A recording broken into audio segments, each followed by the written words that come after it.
Alors, les musiques c'est fait, les voix c'est bon, il n'y a plus qu'à exporter. Oh, t'es qui toi? Tu me reconnais pas? Batman sans doute? Pas du tout. Je suis le Chris du futur. Mais pourquoi t'as cette voix-là? La dernière fois, les gens ont dit que j'avais la voix du nain de Nullbuck et je le déteste, ce nabo. Hop, hop, hop, hop, hop, hop, hop. Pas de ce genre d'insulte ici, mon gaillard. Sinon, on va se faire cancel par Peter Dinklage. Ce serait dommage quand même pour des gens qui causent du trône de fer. Je m'en fous.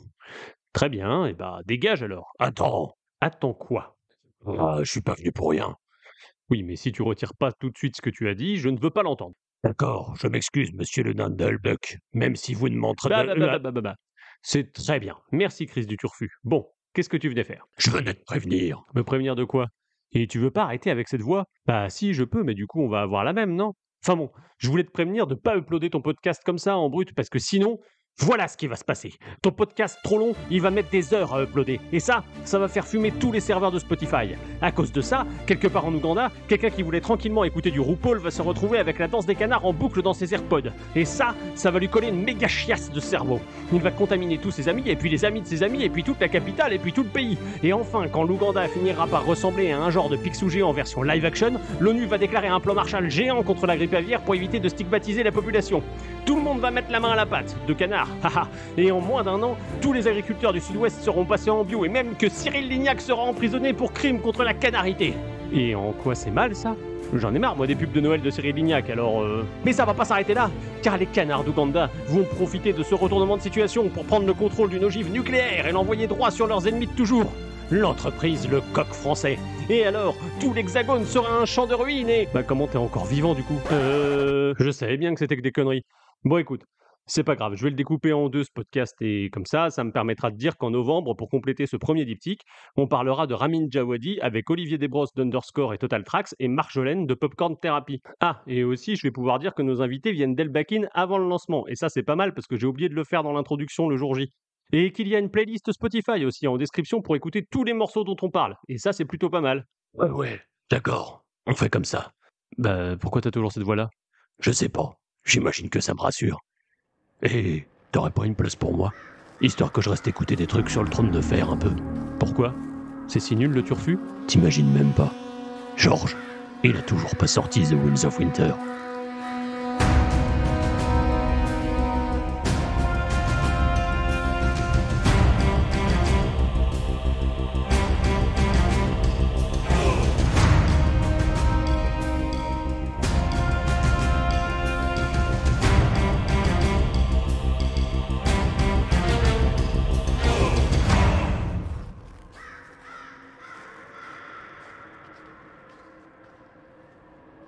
Bienvenue à vous qui nous rejoignez sur le mur. Aujourd'hui, on va parler un petit peu de musique, on va parler un petit peu de métal aussi, puisque je n'ai pas pris avec moi mes comparses habituels. En l'occurrence, on va parler métal et fantasy avec des gens qui ont l'habitude de faire ça en podcast. Il s'agit de Saffron, Bonjour à tous. Laurung Bonjour. et Alessia. Bonjour à tous. Alors, vous avez un podcast qui s'intitule Métal et Fantasy. Qu'est-ce que c'est exactement? Dans l'absolu, c'est pas très très compliqué. Tout est dans le titre. C'est un podcast jusqu'à il y a quelques temps quand même, parce que bon, ça fait un petit moment qu'on n'a pas sorti de nouveaux numéros. C'est un podcast dans lequel on parle des liens plus qu'étroits qui existent entre la musique métal et les œuvres de fantasy.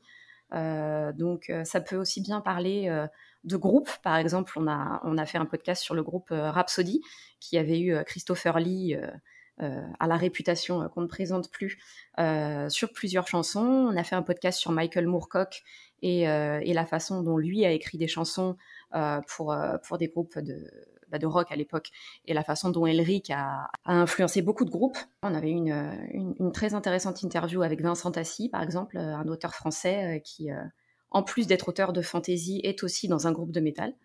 Donc voilà, on ratisse un petit peu large comme ça. Est-ce que je vous ai coupé l'herbe sous le pied sur l'histoire du trône de fer, ou est-ce que du coup ça vient compléter un peu votre gamme, on va dire?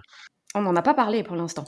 On n'en a pas parlé du trône de fer, et quand on était en train de réfléchir à ce qu'on allait dire pour ce podcast dans lequel vous nous avez très gentiment invités, moi par exemple, en relisant un peu Armageddon Rag, je me suis dit mais pourquoi on n'avait pas encore George Martin et le métal dans notre liste de sujets, parce que il va falloir.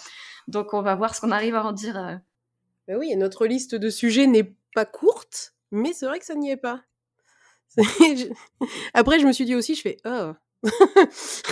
Ah oui, la question est pertinente. Je m'étais même pas rendu compte qu'on a fait le tour, et pourtant on a trouvé un certain nombre de sujets sur le podcast, mais celui-là on est totalement passé au travers, alors que c'est quand même pas le moins évident à trouver. Donc voilà, il est fort possible qu'il y ait dans quelques temps, si on arrive à s'y remettre, qu'il y ait un épisode sur George Martin et la musique de façon large. Ouais, bah du coup, on va en parler un petit peu, nous, de notre côté. Alors, on a commencé à aborder un peu Armageddon Drags, c'est un sujet qu'on a prévu de traiter un peu plus loin. Juste avant, je vais demander à mes invités quels sont leurs personnages préférés du Trône de Fer, par exemple, et comment est-ce qu'ils ont découvert la saga. Parce que peut-être que ça a une incidence l'un sur l'autre, en fait, finalement. Alessia ? Alors, moi je veux bien commencer, pas de souci. Alors justement, mon gros problème a été que je ne me rappelle plus ni quand ni comment j'ai entendu parler de la série. Enfin, je parle de la série écrite. Ouais. Alors je suis allée regarder dans la bibliothèque, voir la date de mon volume, 2003, donc ça fait 20 ans. J'étais là, oh la vache, vas-y mange-toi ça, poum, allez. Et du coup, j'arrive pas à me rappeler. Je pense que c'est probablement en discutant, parce que je pense que via Blind Guardian, c'est trop tard, pour le coup. Bref, je me rappelle plus. Ce que je sais, c'est que j'ai lu jusqu'à A Dance with Dragons, que j'ai lu les 2 volumes de Dream Songs, donc il y a des nouvelles qui sont liées à l'univers aussi. J'ai vu l'intégralité de la série. Et si on m'interroge sur le personnage préféré, en fait, ça devient très très compliqué. Je pense que c'est pas pareil. Si je pense au livre et si je pense à la série, je vais pas avoir les mêmes personnages. Je sais pas si c'est la même chose pour vous, mais j'ai du mal à séparer la série des performances des acteurs. Et moi, j'ai beaucoup aimé Aidan Gillen dans le rôle de Littlefinger ou Ewan Brian dans le rôle de Ramsay. Donc je trouve qu'ils sont vraiment très très très très bons vraiment dans ces rôles-là. Méchant, hein. Ah bah j'allais dire que dans oui et c'est ça. Et puis de toute façon ils sont très intéressants. Mais j'allais dire que mon personnage préféré dans les livres c'était Cersei, donc elle est très gentille. C'est un personnage absolument adorable. Équilibré, je pense. Oui, mais c'est justement ça qui est très intéressant, c'est que jusqu'au bout, elle a sa propre logique et sa propre structure, et elle la suit jusqu'au bout, quoi qu'il arrive. Elle ne dévie jamais. Et elle a un axe d'évolution qui est quand même existant, parce qu'il y a des changements qui se font, il y a des évolutions qui se font, elle va s'endurcir par certains côtés et se radoucir par d'autres, mais au final, la ligne directrice reste la même. Et je trouve que c'est un personnage en ce sens qui est très intéressant, et justement, pour une fois, on n'a pas non plus un méchant, entre guillemets, avec un arc rédempteur qui l'amène vers un monde meilleur, etc., où d'un seul coup, le personnage se dit « Oh, flûte, non, j'ai peut-être été méchant avec tout le monde. » Non, elle... Non, ça continue. Elle y va. Elle y va. Voilà. Donc je trouve que voilà, c'est pas préféré, c'est peut-être pas le bon mot, mais je trouve qu'en termes de personnage, c'est un personnage intéressant. Et toi, Glorung, du coup ? De mon côté, je pense que j'ai piqué le premier tome en poche à un de mes frères, quelques années avant la sortie de la série. Sûrement autour de 2006-2007 par là, j'aurais dit, que j'ai lu jusqu'au passage des Noces pourpres, qui est, il me semble, dans le roman poche intitulé Les Noces pourpres, passage au moment duquel le bouquin a fait un vol plané, et j'y ai plus jamais touché. Mais j'ai appris toute la série, par contre. Et de mon côté, en personnage préféré, j'aime bien les Stark, et notamment Ned, qui, tout comme Cersei, ne dévie pas de ses idées, mais a une évolution un poil moindre, et... Plus rapide, il n'a pas le temps de dévier. Ouais, voilà, il ne dévie pas jusqu'à la fin, mais la fin arrive quand même relativement vite. Mais voilà, j'aime bien ce genre de personnage carré, et assez, pour le coup, assez brut, et pas du tout en subtilité ou en nuance comme peut l'être Cersei. Et toi, Safran, du coup ? Alors, moi, c'est marrant parce que je vous jure que j'ai pas copié, mais ma réponse va ressembler beaucoup à celle d'Alessia. C'est-à-dire que pour la découverte du Trône de Fer, le livre, je n'ai aucun souvenir. Mais vraiment, je ne me souviens pas de quand et comment je l'ai découvert. Je me revois avec les exemplaires, c'est J'ai lu, je crois, en français. C'est Ceux J'ai qui lu en étaient poche, coupés en deux. c'est Pygmalion en Ouais. grand format, mais si tu l'as Voilà, découvert en poche, ouais, c'était J'ai lu. c'était cela, ouais. Donc j'ai dû lire les 2 premiers en français avant de passer à la suite en anglais parce que de toute façon je préfère. Mais c'est très drôle parce que je pense que ça devait être à une époque où j'avais une telle boulimie de fantasy, tout ce qui me passait sous la main, tous les trucs nouveaux, enfin nouveaux entre guillemets, hein, nouveaux pour moi, c'est-à-dire que j'avais encore jamais lu. Voilà, j'ai dû l'acheter à la Fnac, un peu comme ça, sans réfléchir, entre guillemets. Moi, j'ai trouvé ça très très bien. Je ne l'ai pas balancé. J'ai eu très envie de le balancer contre le mur pendant les noces pourpres. Je ne l'ai pas fait parce qu'à ce niveau-là, j'étais sur les gros volumes anglais et bon, ils sont un peu fragiles quand même, donc j'y tiens. T'aurais raté les 2 tiers du bouquin. Oui, en plus, ouais. Donc ça aurait été dommage. Mais la question est de savoir si Alex a acheté la télé. Non, du coup, je m'étais préparé. Ça va, j'ai eu plusieurs T'étais années prêt pour, psychologiquement, en fait. Voilà, j'avais tout lu ce qui était sorti au moment où la série a commencé à être diffusée, donc ça va, j'étais prête à... Je savais à quoi m'attendre, voilà, à peu près. Est-ce que t'as les mêmes persos préférés du coup, ou pas du tout? Non, pas du tout. Alors là, pour le coup, pas du tout. Parce que mon personnage préféré dans le livre, c'est un personnage qui n'a jamais fait son apparition dans la série. C'est Ariane Martel. Ok. J'ai adoré ce personnage. Je lui trouve beaucoup de courage. J'ai envie de dire, c'est presque bête à dire comme phrase, mais c'est quelqu'un qui veut pas, qui comme Cersei, elle veut pas qu'on lui impose des choses, on veut pas qu'on lui impose la vie qu'elle est censée vivre, etc. Avec un côté quand même beaucoup plus soft, quoique, elle fait des trucs quand même un peu cradingue, donc bon. Donc voilà, je l'aime vraiment beaucoup et j'aimerais vraiment que dans le tome 6, elle soit davantage développée. Et dans la série, je dois avouer un gros truc pour Sandor Clegane. Voilà, me demandez pas pourquoi. Je trouve que dans la série, ils lui ont vraiment fait une bonne évolution, même si les germes du personnage, alors on va pas dire gentil, hein, faut pas exagérer non plus, mais on va dire un peu plus soft, sont là quand même dès le début. Il a quand même une belle évolution d'ici la fin de la série. Et voilà, moi, le Clegane Ball, ça m'a contrarié. Voilà. De ton côté, comment t'as découvert du coup cet univers? Moi, le Trône de Fer, c'est un truc qui me suit depuis, je pense 2004, un truc comme ça. Vraiment, tu passes chez un copain un été et oh tiens, qu'est-ce que c'est sur l'étagère? Je vais prendre ce bouquin-là pour rentrer en train, tu vois? Tu sais que tu as 12 heures de train, tu prends un bouquin parce que tu as fini tous ceux que tu avais déjà. Et bah du coup, je suis resté parce que je suis à la garde de nuit depuis 2006, donc du coup, c'est qu'il y a quand même quelques petites choses comme ça qui sont restées. Après, mon personnage préféré, moi, je crois que c'est Théon. Du coup, j'ai une grande passion pour les mecs qui sont complètement à côté de la plaque, qui tentent un truc et qui le ratent. Les losers magnifiques, un peu quoi. C'est quelque chose que j'aime bien. Là, effectivement. En termes de trajectoire, ouais, on peut pas faire une plus belle courbe, on va dire. Parce que du coup, vous avez un podcast qui s'intitule Metal et Fantasy. Qu'est-ce que vous écoutez comme métal, du coup? Pas tous les trois la même chose, ça c'est à peu près une certitude c'est qui ça se qui est développe au drôle. fur et à mesure des épisodes. Pardon. Ça fait la richesse du podcast, ok? Mais tout à fait. Bah oui, au-delà de la plaisanterie, parce que ça veut dire qu'on a quand même tous nos points forts, entre guillemets, les trucs sur lesquels on est vraiment capable de geeker à mort, Ouais. et tandis que les autres sont là. Ok, d'accord, c'est intéressant, je n'avais pas vu ça comme ça. Ouais, c'est ça.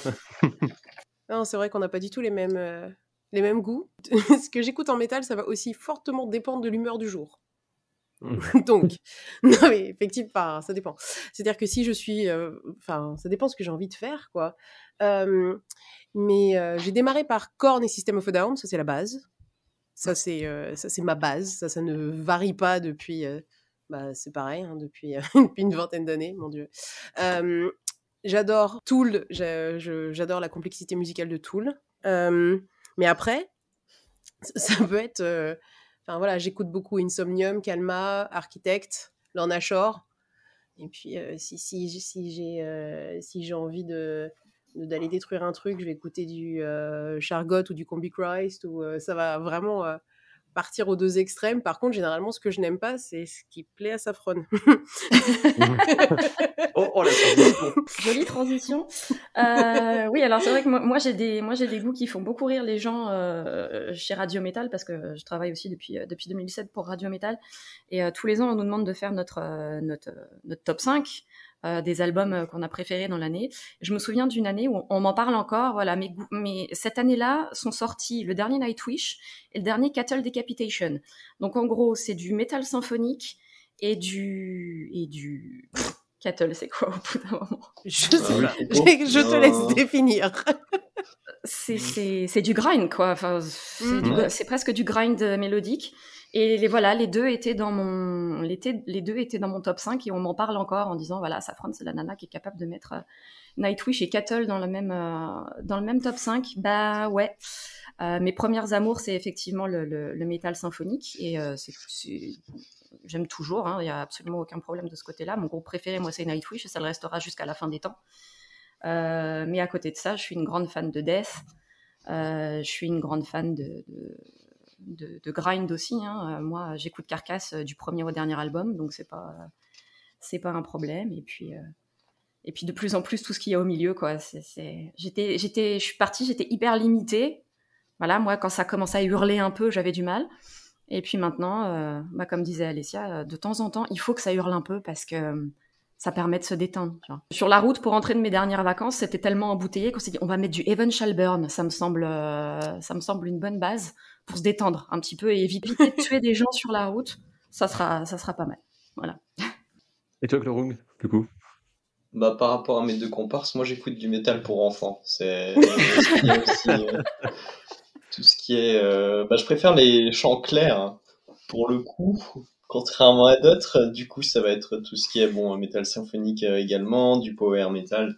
Donc Blind Guardian, Hammerfall, ce que j'ai sous les yeux en ce moment où on prépare le podcast, Rhapsody of Fire, des trucs tout doux, tout gentils.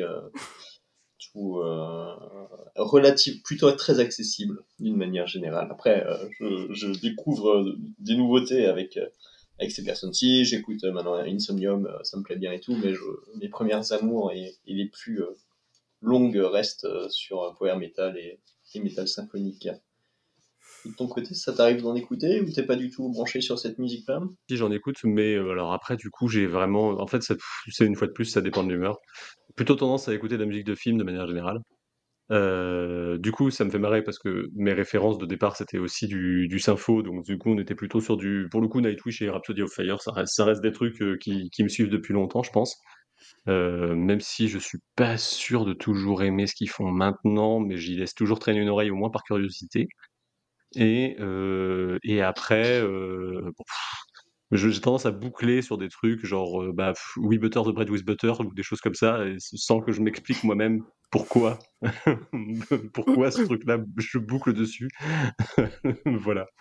Du coup, on va passer au sujet du jour, qui est quand même de parler George R.R. Martin et musique, puisque notre bon père Greux-Greux, comme on l'appelle par chez nous, il a tendance... ouais, c'est le petit surnom de la garde de lui. Il a un rapport avec la musique qui est assez fort. On le voit depuis ses premiers écrits. On a eu l'occasion d'en parler. Alors, je ne vais pas refaire tout le récapitulatif parce que on a une série de podcasts estivaux qui reviennent sur les premières œuvres de Martin, qui s'appelle Martin à la plage, et du coup qui vont traiter un peu de ses écrits des années 70-80. Et dont on est plutôt content, mais on se rend bien compte que oui, la musique, c'est quelque chose qui le travaille dedans. Et notamment, puisque j'ai des camarades avec moi là qui ont bien fait leur devoir, j'ai mentionné Armageddon Rag dans le prompteur. Alors, est-ce que quelqu'un veut se lancer sur Armageddon Rag? Ah oui, avec plaisir. Celle qui l'a lu. Ah bah, Safran, c'est bon. Celle qui l'a relu d'ailleurs, hein, voilà, ça fait 1 heure que je l'ai terminée, là, on va être très honnête.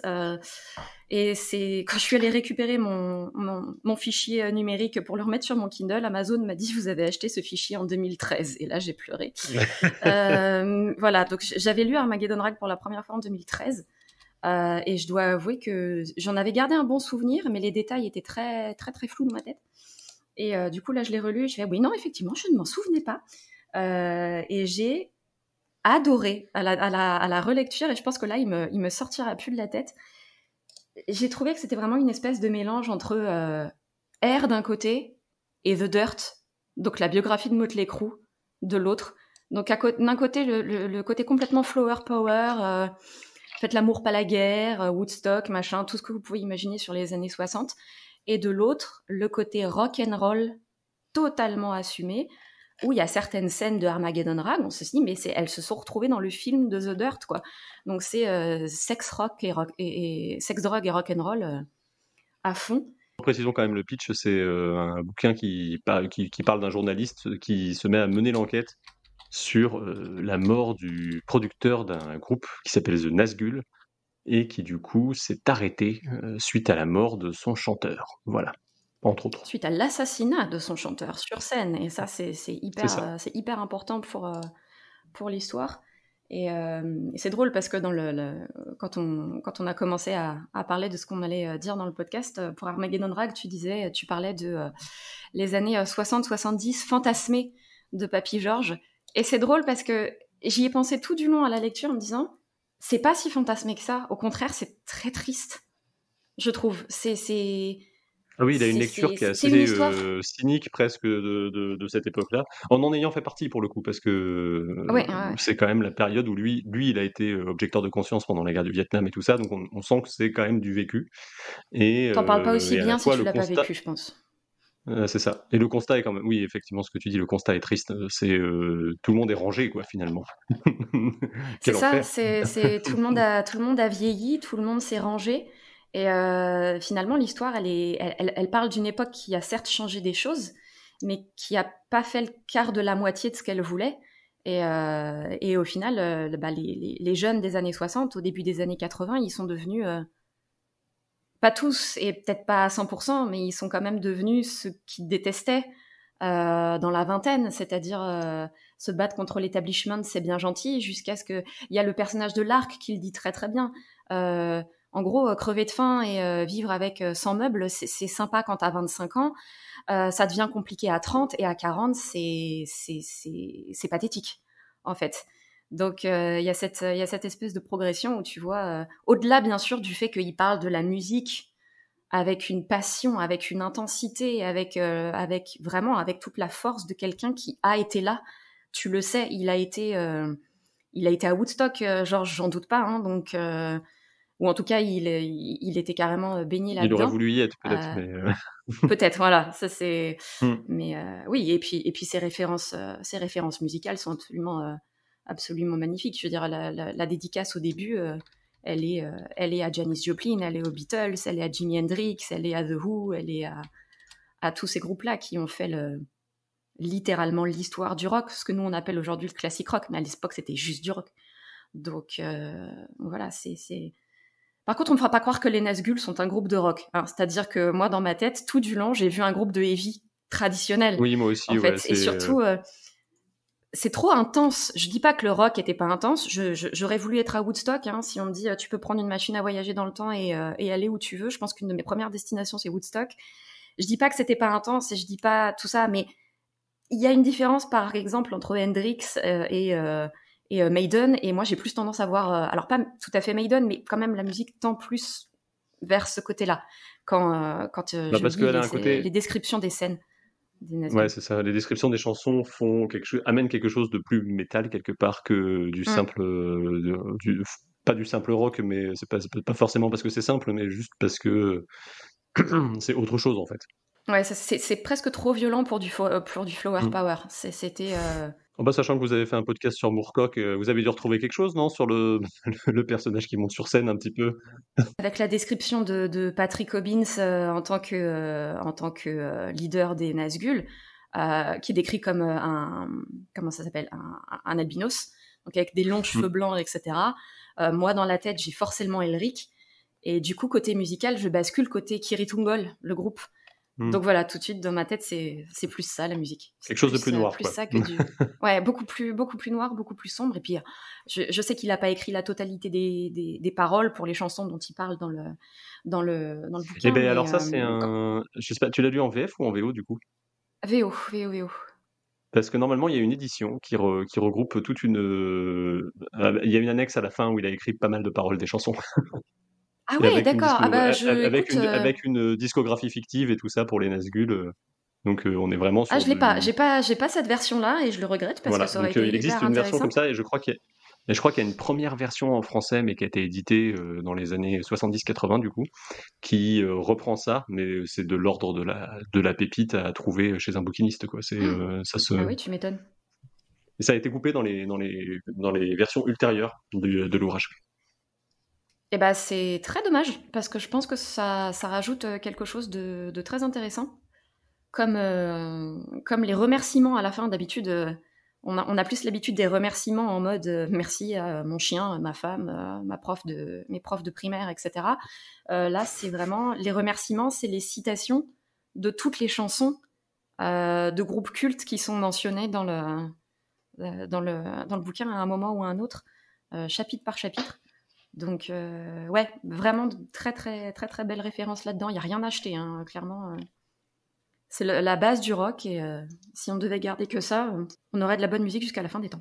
Voilà, du coup, vous l'avez compris, la musique infuse un peu chez George R. R. Martin. Alors, ça se voit aussi dans d'autres œuvres, puisqu'il y a dans Windhaven les bardes qui ont un très grand rôle à la fois sur le côté chanson et sur le côté histoire qu'on raconte et sur le côté qu'est-ce qui reste finalement dans les chansons des gens qui ont fait l'histoire. Et ça, c'est quelque chose qui finalement va revenir un petit peu dans le Trône de Fer. On peut reparler du trauma de Glorung, notamment autour des pluies de Castamere, si vous voulez. And who are you? The proud Lord said that I must bow so low. Only a cat of a different coat, that's all the truth I know. In a coat of gold or a coat of red, a lion still has claws. Mine are long and sharp, my lord, as long and sharp as yours. And so he spoke, and so he spoke, that Lord of Castamere. But now the rains weep o'er his hall, and not a soul to hear. Vu que ma lecture remonte pour le coup à très loin, de toute façon je me souviens plus vraiment de la place de la musique dans les romans. Je dois bien le dire que j'ai plus vraiment de notions par rapport à ça. Et ensuite par rapport à la série, je pense George Martin aimant la musique, on va dire d'une manière générale, ça se sent à travers justement à Margaret Donrag ou même le personnage d'une manière générale. Je pense qu'il a pu apprécier la qualité des chansons et des interprétations de la série, et notamment tu en parlais de Reigns of Castamere qui est un chef-d'œuvre déjà en tant que tel, en plus sur la manière dont il est implanté lié à l'épisode dans lequel apparaît la chanson. Enfin, c'est vraiment juste mémorable, ce qui est énorme pour une chanson, pour un épisode. Et il n'y a pas énormément de séries où une chanson a eu tellement de force, tellement d'impact sur la totalité d'un épisode, voire d'une saison. En cas similaire, je crois que j'aurais que Battlestar Galactica avec All Along the Watchtower, mais c'est tout, quoi. Oui, si je me rappelle bien, alors après moi ça fait aussi... j'ai une mémoire de poisson rouge, voilà. Mais pour moi, la chanson en elle-même, c'est ce que disait Glaurung, elle est intéressante. Après, moi, j'aime le fait qu'il y ait une chanson le côté méta de la chanson dans le roman qui va raconter une autre histoire qui est dans le roman et qui revient en faisant écho aux événements du roman. Et en plus, si je me rappelle bien, dans la série, et c'est là que vous me dites non mais tu débloques, mais pour moi on l'entend vraiment pratiquement dans toutes les saisons en fait, la chanson. Ils l'ont implémenté dans l'épisode sur la bataille de la Nera, donc l'épisode qui s'intitule Blackwater dans l'épisode 9 de la saison 2. Ils ont fait un petit inception aux gens, parce que du coup il y a je crois que même avant, il y a Tyrion qui commence à siffler ça, et au moment où les soldats Lannister partent au combat, ils leur ont fait chanter la chanson, et c'est du coup le générique de la fin de cet épisode-là. Je pense que dans le but que justement les gens derrière ils soient prêts à se dire s'il y a ça qui commence, c'est qu'il y a un problème. C'est ça. Ça va pas bien se passer. Non mais c'est bien, après c'est pavlovien comme réflexe, c'est comme quand vous entendez l'alarme dans Silent Hill, vous savez que ça va pas bien se passer. Et du coup, je trouve que c'est très intéressant la façon dont ils l'ont fait exister dans les livres et dans la série, parce que vraiment, justement, comme vous le disiez, le fait de l'entendre, ça va tout de suite, surtout après avoir vu les noces, je pense que c'est bon. Et du coup, je trouve que c'est très intéressant le fait d'utiliser un pan de musique pour susciter chez l'autre une réaction, tant dans les livres que dans la série. Et c'est aussi dans cet épisode-là qu'il y a qu'on voit les musiciens qui jouent et que du coup il y a la musique, comment on appelle ça, la musique hors champ et la musique dans le champ, et que ça fait écho en fait entre ce qui joue et ce qui se passe. Que je trouve que oui, l'importance de la musique est vraiment mise en avant. Avec le batteur de Coldplay notamment dedans. C'est pas l'épisode où il y a Ed Sheeran, Oui. Il y a un épisode avec Ed Sheeran, mais ça vient plus tard. C'est au moment c'est plus tard, oui. C'est lui qui a fait en mode gros bébé. J'aimerais bien avoir une scène dans Game of Thrones. Et puis ils ont fait c'est bien. D'un point de vue marketing, c'est bien Ed Sheeran dans Game of Thrones. On va lui trouver un endroit.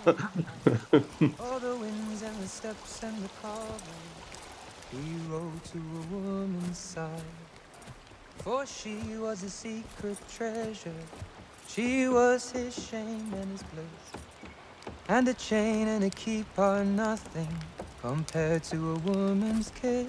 For hands of gold are always cold, but a woman's hands are warm. For hands of gold are always cold, but a woman's hands are... It's a pretty song. I've never heard it before. It's a new one. Are you hungry? We've got some rabbit. I don't want to steal your food. You're not stealing, we're offering. Come on, it's gonna be a cold night. Il fait un soldat qui chante une chanson qui pour le coup a un rapport avec Tyrion, puisque c'est la chanson qui s'appelle Hands of Gold et qui fait écho à la manière dont il assassine Shae à la fin du 3e tome en fait. Et du coup à la fin de la saison 4, si je ne dis pas de bêtises. Et ça a une incidence derrière, parce que les gens la chantent, et il y a notamment dans le bouquin en tout cas, le barde qui la chante se fait arrêter, et puis Cersei lui fait passer un sale quart d'heure. Et du coup, il y a tout un tas d'événements autour de cette chanson. Ed Sheeran n'a visiblement jamais rencontré Cersei derrière. Tant mieux pour lui, il n'aurait pas survécu. C'est ça. Trop gentil, le garçon. Dans les chansons du coup qui ont un peu ce rôle-là aussi, il y a The Bear and the Maiden Fair qui existe dans la série, qui est du coup La Belle et l'Ours en VF. Et c'est pareil, déjà dans le bouquin, elle est là pour parler de plein de choses, c'est-à-dire que quand tu as un chapitre qui se termine avec ça, et puis que le suivant c'est Daenerys et Jorah Mormont, tu fais ok, voilà. Je vois ce que c'est de faire. Subtil. Je comprends. Je comprends ce que tu sais faire. C'est vrai que j'imagine bien le subtil. Merci Georges. Ouais, c'est ça. Et du coup, il y a ce constat-là d'un côté, et puis il y a aussi il y a tout l'arc autour de Jaime et de Brienne et de tout ce qui va avec. Mais là, ouais, c'est ça. Et du coup, ce truc-là, ce qui est intéressant, c'est que pour le coup, la version qui existe, c'est une version un peu punk, quoi. Et pour le coup, on sort complètement de l'idée que ça pourrait exister dans l'univers, puisque c'est à coup de guitare électrique que la musique, elle débarque une fois que Jaime s'est fait trancher la main, quoi.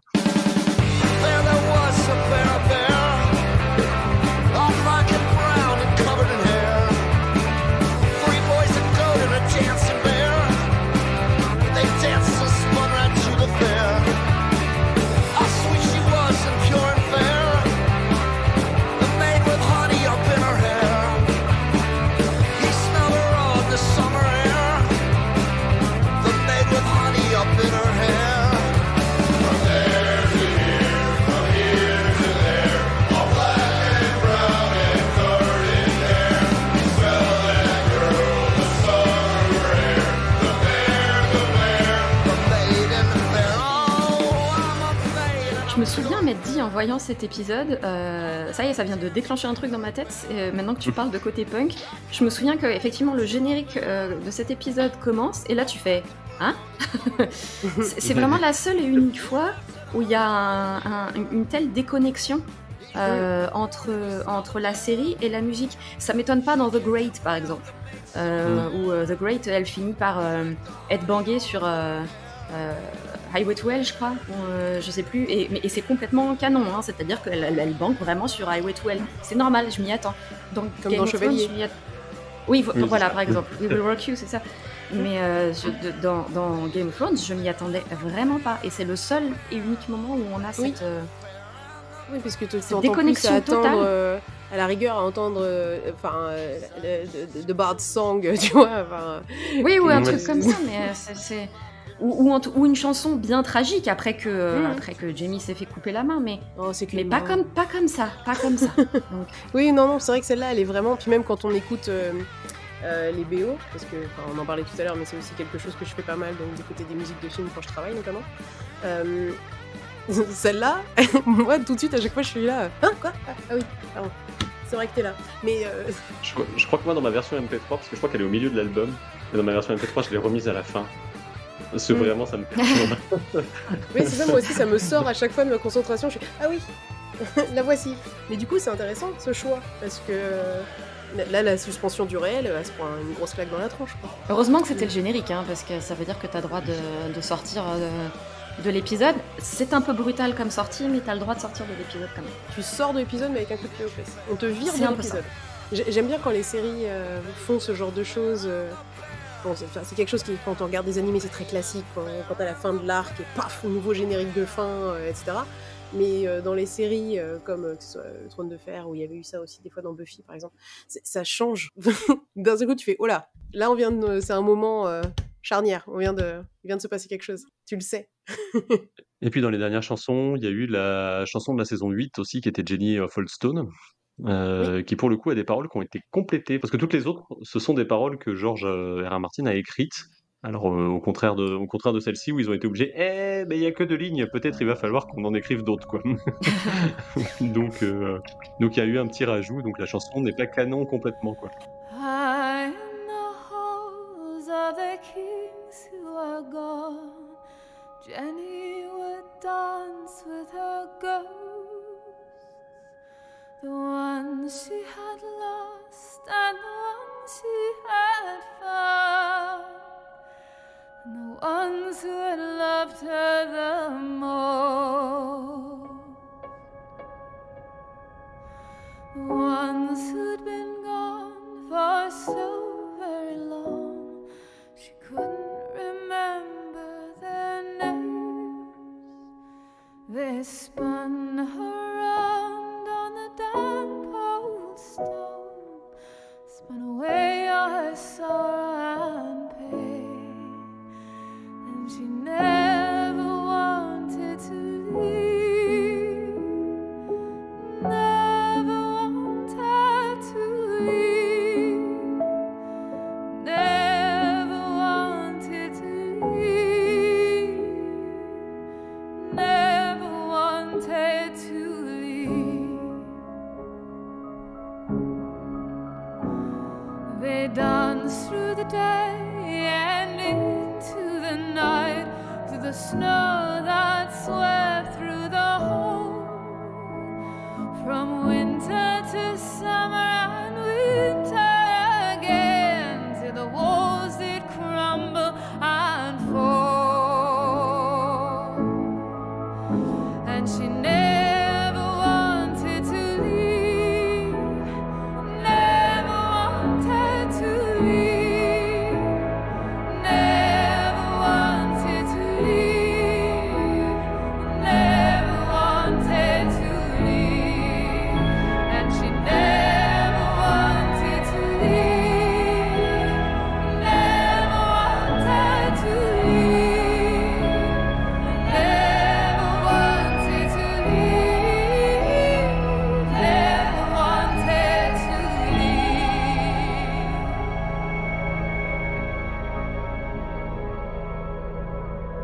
c'était un peu rigolo pour le qu'ils aient fait le choix de Florence and the Machine. On va pouvoir attaquer sur cette partie-là aussi parce que ils avaient utilisé sa musique pour des bandes annonces en fait. Donc il y a une espèce de boucle qui est bouclée, on va dire de ce point de vue-là. On utilise ta musique pour les bandes annonces, puis finalement on t'invite après pour venir pour venir interpréter un titre quoi. Oui, c'est rigolo. Mais est-ce qu'on sait du coup si elle avait un intérêt pour la saga, ou est-ce qu'ils ont pris ces musiques parce que eux avaient un intérêt pour ces créations? Alors je sais que la chanson qui a été choisie pour la bande-annonce, elle n'a pas été choisie par hasard puisqu'elle s'appelle Seven Devils. Et du coup, je pense qu'ils ont quand même utilisé le sous-texte qui est derrière, quoi. Donc, et c'est ce que Game of Thrones va beaucoup faire, à tel point qu'il y a des fois où c'est chelou. Genre, il y a de la musique de Tron Legacy dans les bandes annonces parfois. Donc, t'es là, oui, ok. Donc là, il y a du Daft Punk. Oui, je vois pas bien ce que vous essayez de dire. Mais c'est quelque chose qui s'est. Mais ça appartient à un phénomène plus global sur les bandes annonces de films où on utilise de plus en plus de chansons, on va dire, populaires qu'on rebidouille, qu'on remet au goût du jour un peu et qu'on balance dans le trailer.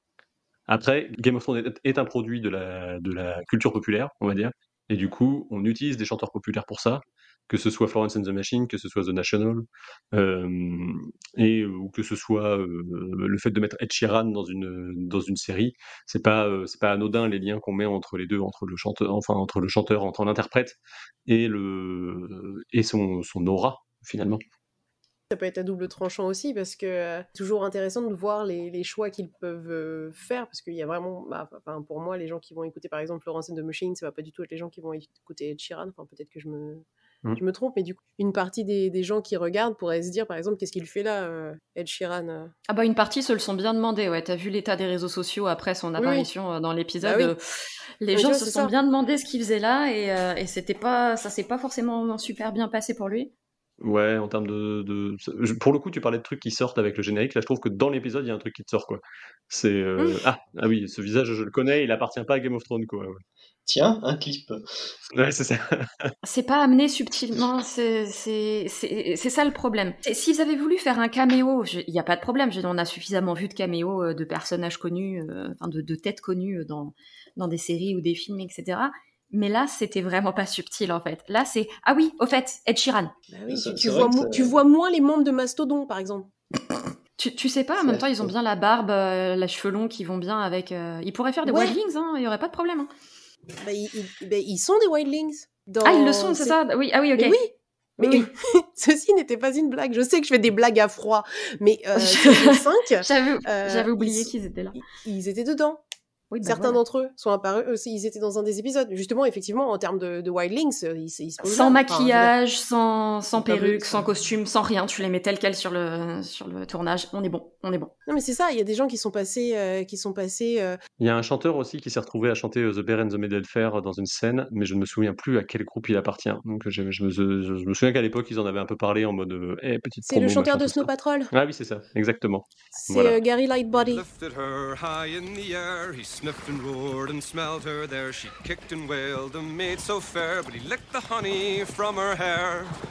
From there to here, from here to there, all black and brown and covered with hair. He smelled that girl in the summer air, the bear and the maiden fair. Voilà. Ouais, donc c'est qu'il a pas eu le même, retentissement que, tiens, tenez, Ed Sheeran. Voilà, blâme. Ed Sheeran, ils l'ont mis parce que c'était Ed Sheeran. Je pense qu'ils auraient pu mettre un petit encart en haut à droite en mettant « Ceci est une pub ». Ouais, c'est ça, avec des flèches. Pour le prochain album. Et d'ailleurs, c'est peut-être un peu dommage, mais il y a Sigur Rós aussi qui était dedans. Ouais, dedans. La saison 4, exact. Bah oui.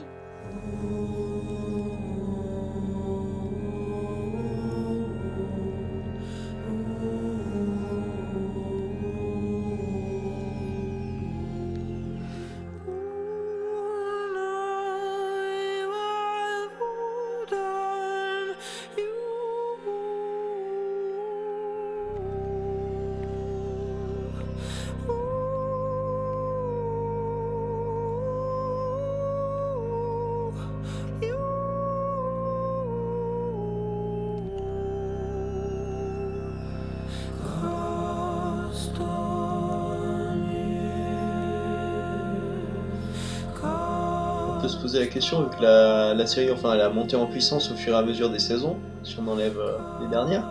Mais on peut se poser la question, est-ce qu'on aurait eu Ed Sheeran, Sigur Rós et Florence and the Machine si c'était pas devenu l'objet pop, comme tu le disais, que c'est devenu au fur et à mesure, si c'était juste resté une petite série qui marche correctement comme tant d'autres, c'est peu probable qu'on aurait eu...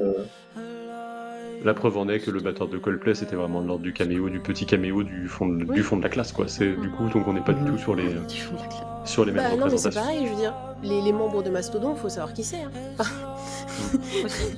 Aussi, je pense que là, clairement, moi, il a fallu qu'on me le dise, parce que clairement, entre chevelu à barbe et chevelu à barbe, tu fais OK. Et dans ces cas-là, c'est intéressant, parce que tu te dis, dans quel moment on est sur la série qui cherche à inviter des musiciens, etc., justement pour gagner en renommée, ou est-ce que c'est l'inverse de musiciens qui ont une affection pour la série, que ce soit la version télé ou les livres, et qui profitent du regain de popularité pour essayer d'avoir un moment dans la série. C'est rigolo, je pense que les deux se nourrissent l'un et l'autre, en fait. Avec Ed Sheeran, je pense vraiment que ni l'un ni l'autre n'avait besoin de pub à ce moment-là, en fait. Et alors les autres, par exemple, oui, encore une fois, même en étant fan de Mastodon, j'ai pas fait attention qu'ils étaient là. Donc si tu les connais pas, tu vas pas aller « Ah oui, au fait, c'était qui les deux chevelus là ?» non. Dans la bande de chevelus là-bas ? Dans la bande de chevelus, exactement. Donc c'est peut-être au bout d'un moment qu'ils avaient une bonne oreille dans laquelle faire tomber 3 mots et... Non, mais de toute façon, si je me rappelle bien, le créateur de la série, c'est un métalleux. Oui. Oui, parce qu'ils ont produit depuis un truc sur Netflix, je ne sais plus comment ça s'appelle. Et du coup, ils ont créé ça qui m'a... Moi, j'avais juste vu la bande-annonce et je m'étais dit, oh tiens, un remake de Rock Academy sur Jack Black. Ah, j'ai pas vraiment envie de le... Oui, c'est Metal Lords. Ouais, c'est Auteur ça. et producteur. Et effectivement, ce film, tu sentais l'amour du métalleux, oui, pur métalleux derrière, quoi. C'est une... Et là, t'as pas des caméos à base de... comment il s'appelle Rob Alford, comme ça, quoi. Non. Je me dis peut-être que comment il s'appelle il a dit, en gros, il y a Mastodon qui vient le voir en disant est-ce qu'on peut faire un petit caméo s'il te plaît. D'accord. Oui, les mecs. Okay. Mais en échange, je veux une invite pour vous mettre sur la guest list pour le prochain concert. Merci. C'est ça, je pense qu'on n'est pas du tout sur la même chose que on invite Ed Sheeran pour une sorte d'ouverture. C'est comme là, en parlant de sa BFF avec Taylor Swift, qui fait que la plupart des Swifties se découvrent le football américain. Je pense qu'il y avait un petit côté, on cherche à appâter un certain public. Puis la série coûtant cher, le fait d'utiliser Ed Sheeran pour avoir un peu plus d'audience encore que ce qu'elle n'avait déjà, je pense que ça joue aussi. Mais oui.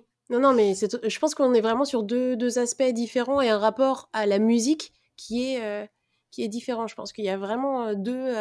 Et alors du coup, ce qui est un peu curieux comme objet par rapport à ça, c'est, je vous l'avais mis dans le conducteur, pour le coup, l'album For the Throne qui existe, et qui est du coup une compilation de gens qui ont écrit des chansons sur le trône de fer, mais qui est passé complètement, je ne saurais pas comment dire, sous les radars, ouais, vraiment. Avec tout un tas d'artistes qui n'ont pas forcément beaucoup de liens entre eux. Du coup, vous y avez jeté une oreille? Oui. Par curiosité. Bref, l'oreille, brève. Ouais. Mais moi, je trouve ça étonnant parce que c'est ce que nous disions tout à l'heure. C'est faire un album thématique sur une série ou sur un univers, etc. C'est un concept qui est intéressant en soi. Mais là, pour moi, il y a un problème d'homogénéité vraiment. Je parle même pas en termes de qualité musicale, hein, je parle vraiment juste sur les genres, qui c'est trop large. C'est vraiment, on va mettre machin, bidule et trucs, il y en a bien un qui va plaire à quelqu'un. C'est assez intéressant. Après, moi, j'ai écouté... je suis surtout allée voir par curiosité ce que ça donnait, etc. Il y a des choses qui sont pas inintéressantes, mais ça part vraiment dans tous les sens. Moi, j'aime bien celle de Matthew Bellamy parce que... Je peux comprendre, j'aime bien Matthew Bellamy aussi. Mais... Alors lui, ce qui est intéressant, c'est que l'histoire de la chanson, c'est qu'elle n'est pas restée là. Maintenant, il la joue en concert. Enfin, il y a eu une période où il la joue en concert, pour le coup, celle-là. Oui. Du coup, t'es là, Mais ah oui. Donc en fait, il leur a juste prêté une compo viteuf. Et eux, ils ont rajouté des trucs en haut valyrien dessus, et puis derrière, lui, il a continué à l'utiliser en concert, quoi. Oui, mais d'un côté, oui, mais elle a un côté tellement vieux Muse. C'est là quand je l'ai entendu, je me suis dit ah oui, ça j'aime bien. Mais voilà, après c'est la dernière. C'est la dernière. Il y a Mumford & Sons aussi. Et c'est vrai que quand on passe de Mumford & Sons à Matt Bellamy comme ça là, c'est brutal. Cognitivement, c'est un peu bizarre, mais après, je comprends pourquoi ils l'ont fait. Je comprends moins le non-investissement marketing. Parce que je veux dire, nous tous là, autour des micros, on a tous quand même une appétence pour la fantaisie en général et la musique. Et comment ça a pu nous passer sous le nez avec notre degré d'attention sur ces deux thématiques-là? Je sais pas. Ah oui, moi j'en avais clairement pas entendu parler avant de lire le truc dans le conducteur. C'est quoi ça? Ah, d'accord, non. Enfin, je pense qu'on est quand même assez vigilant. En plus, si je suis pas assez vigilante, il y a le site sur lequel j'écoute de la musique qui me fait des suggestions en disant « Eh oh madame, t'as oublié ça ?» Et là, rien du tout. Je pense que c'est un truc qui est sorti au moment où il y avait un trop plein de promos, parce que l'album est sorti en 2019, du coup, pour accompagner la saison 8, qui, je pense, n'avait absolument pas besoin d'un produit marketing de plus. Non, la hype, ça allait, je pense. Ils n'avaient pas besoin d'en faire autant. Il y a peut-être un petit côté pour la gloire, un peu aussi, là-dedans, de ce genre, regardez, on est tellement populaire qu'on a pu signer tout ça, quoi. Oui, mais justement, je me disais, même financièrement, enfin... en termes d'artistes invités, c'est pas un petit projet, quoi. Bah, non seulement il n'y en avait pas spécialement besoin pour le marketing, mais en plus, comme on le dit depuis tout à l'heure, c'est déjà une série avec des chansons fortes, un spectre musical qui est très dense, qui est très connu des fans, et là, il largue un petit peu sorti de nulle part, un album bizarre qui ressemble pas du tout à ce à quoi on a déjà eu droit depuis les 7 saisons déjà sorties, enfin qui vient un peu comme un cheveu sur la soupe, si on voit effectivement le moment auquel ils l'ont sorti. Ça n'a pas eu de lien finalement vraiment avec la dernière saison, ça vient vraiment à côté, sans s'intégrer, quoi. Bon, si les gens qui nous écoutent veulent aller jeter une oreille, vous pouvez aller voir, ça doit pouvoir se trouver sur n'importe quelle plateforme de streaming. Et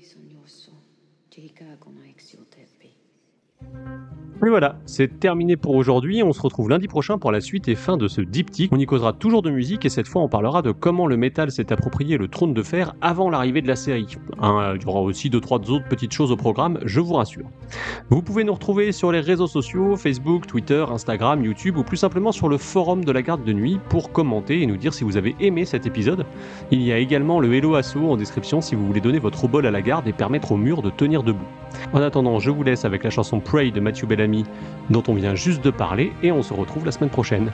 Portez-vous bien où que vous soyez, où que vous nous écoutiez et à bientôt sur le mur.